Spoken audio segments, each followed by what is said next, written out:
په تمه ناست یم لاړه شپه د نیمې واوړېدله په تمه ناست یم لاړه شپه د نیمې واوړېدله سپوږمۍ د بیرې سر له راغله لیونۍ رانغله په تمه ناست یم لاړه شپه د نیمې واوړېدله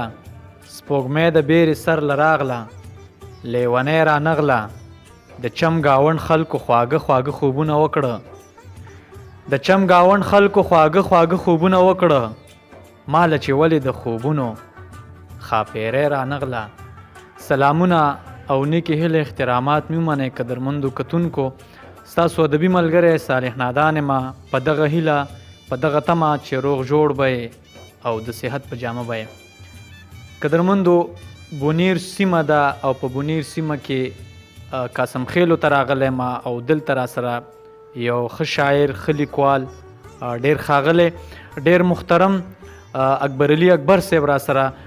میلاو شو یعنې هغوی خواله راغلی یم هغوی دلته کې په یو سکول کې ماشومانو ته سبق هم ښه یعنې استاد دی پکې د هغوی هم مننه کومه چې موږ له په دومره مصروفیاتو کې وخت راکړو هغه راسره نن په خپرونه کې ناستې کوي راځئ چې د هغوی سره خبرې اترې وکړو او د هغوی نه خوندور شعرونه اورو. اکبر علي اکبر صاحب تاسو ته په خپله خپرونه کې هرکلی او ستړي مشي وایم. ډېره مننه خوشحاله اوسئ ډېره مننه کومه چې تاسو دومره مصروفیاتو کې وخت وباسو او زما تر دې ځایه رالی ډېره زیاته مننه کوم آباد اوسئ.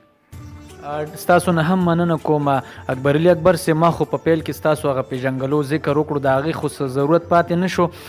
خو دا راته ووایه چې شاعرۍ آغاز مو د کله نه کړی دی دې په اړه راڅه خبرې شریکې بل موږ سره ستاسو کتاب دی لومبنۍ ټولګه ده سپوږمۍ د بیرې سر له راغله د دې په اړه هم راڅه خبرې شریکې ورسره دغه هم زیاته کې دې پسې دویمه ستاسو ټولګه را روانه ده که نه څومره چې زما د شاعرۍ تعلق دی نو شاعرۍ سره خصوصا د پښتو سره زما شوق ډیر زیات د وړوکوالي نه و په چونکې د باقاعده لیکلو آغاز ما د 10 جماعت نه کړو تقریبا د 2002 زمانه وه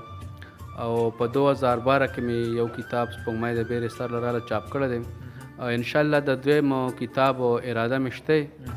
او ملګرو ته مې د نوم دپاره یو نوم مخې ته کړی چې د درمایي په کنډو پیر بابا لزمه ما خپله دا نوم خوښ کړی د دویم شعري ټولګۍ دپاره د ملګرو نه په دې باندې رایې اخلم او انشاءالله چې د 2020 په اولنو ورځو کې راشي کتاب زما الله دې وکړي چې ستاسو دغه دویمه ټولګه هم راشي زموږ لاسونو ته راورسي دا هم زیاته کړي چې شاعرۍ سره سره تاسو د نثر لیکلو هڅه کړې ده که نه کله مو په نثر لیکلو کوشش کړی دی چې نثر ولیکم. جی بالکل داسې باقاعده نثر خو مې نه دی لیکلی خو د ځینو ملګرو په کتابونو باندې سریزې یا داسې مختصرې څو افسانې چې په مختلفو وختونو کې په اخبارونو کې چاپ شوي دي دغه زما په ریکارډ باندې ما سره پراته دي او باقاعده نثر مې نه دی لیکلی. ډېره ښه ده اکبر علي اکبر صاحب زموږ دغه کتونکي دغه مینوال چې کومې د آینې دي هغوی به په تمه وي چې د دوی نه به موږ خوندور شعرونه اورو نو خپل شعرونه ورته ډالۍ کړئ. جی د مینوال دپاره غزل مطلب ده چې د سپوږمۍ شپه ده سپوږمۍ ته غزل لیکم د سپوږمۍ شپه ده سپوږمۍ ته غزل لیکم نن مې خپلې لیونۍ ته غزل لیکم او څه یې راکړل څه یې واغستل زمانه څه یې راکړل څه یې واغستل زمانه خپلې ستړې زندګۍ ته غزل لیکم او چې ما واړوي د حسن کوی کاپ ته چې ما واړوي د حسن کوی کاپ ته یوې داسې خاپیرۍ ته غزل لیکم نو د ادم نغمه دې واغسته بازار کې د ادم نغمه دې واغسته بازار کې ای دولته درخانۍ ته غزل لیکم نو د پښتو خدمت زمونږه په شریکه د پښتو خدمت زمونږه په شریکه خو د خیلو کې صوابۍ ته غزل لیکم او نه پوهېږم هوښیاري که ناداني ده نه پوهېږم هوښیاري که ناداني ده په پښتو کې پنجابۍ ته غزل لیکم او چې ګزران یې په یادونو شي اکبره چې ګزران یې په یادونو شي اکبره په پیرۍ کې به ځوانۍ ته غزل لیکم. واه ډېر زبردست کلام مو را سره شریک کړ نور څه خوندور شعرونه به زموږ دغه مینوالو سره شریک کوئ. بل غزل ده چې څنګه بدرنګه یمه څنګه خوارزار یمه اوس څنګه بدرنګه یمه څنګه خوارزار یمه اوس چې څنګه وم هغسې نه یمه بیمار یمه اوس او ژوند تیروم لکه غلام په خجي خجي باندې ژوند تیروم لکه غلام په خجي خجي باندې په خپله خاوره باندې داسې بې اختیار یم زه ژوند تیروم لکه غلام په خجي خجي باندې په خپله خاوره باندې داسې بې اختیار یم اوس او د حق تپوس که مې د چا نه چرته هم وکړلو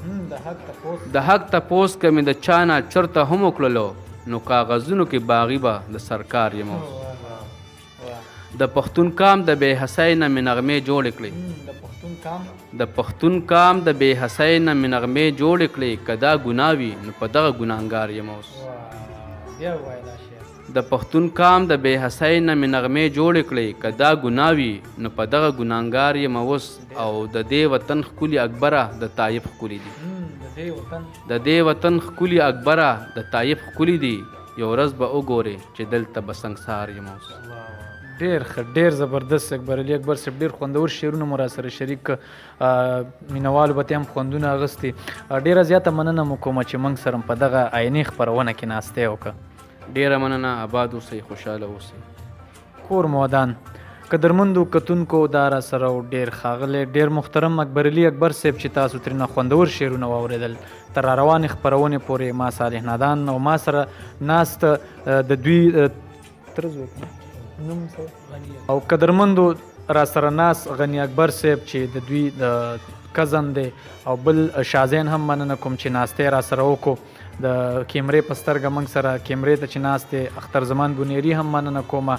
د ټولو مننه کوم د کتونکو ما له راکړي اجازت د لوی الله